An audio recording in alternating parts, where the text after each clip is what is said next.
Thank you for joining us at this point in time, viewers. Now, tensions are flaring once again along the Israel-Lebanon border. Despite last year's fragile ceasefire, Israel has resumed its offensive against the Hezbollah group it sees as an existential threat. With Lebanon teetering on the brink of renewed conflict, regional stability now hangs in the balance.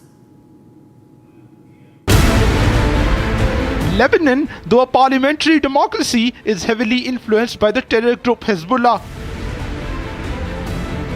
The group maintains strong control over the southern part of the country, posing a major security challenge to state. Israel considers Hezbollah a significant threat to its national security. This has resulted in long-standing tensions and frequent clashes between the two. Last year saw heightened hostilities as Israel launched an open offensive against Hezbollah, targeting its central leadership across Lebanon. Although the conflict lasted for most of the year, the ceasefire was eventually agreed upon as Hezbollah suffered major losses to its leadership and Israel shifted its focus back to Gaza.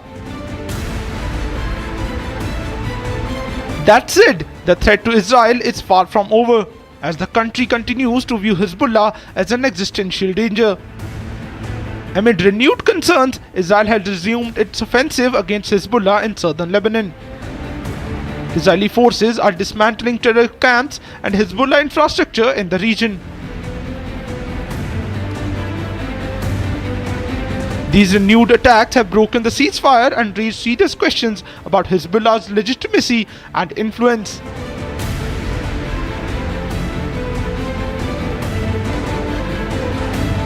As Hezbollah finds itself on the brink of another war, regional security is once again under serious scrutiny.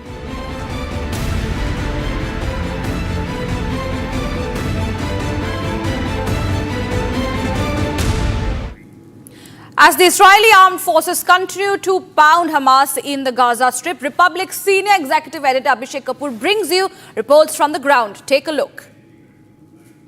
We are now in southern Israel, in the desert of Negev, as it is called. And in fact, I can show you.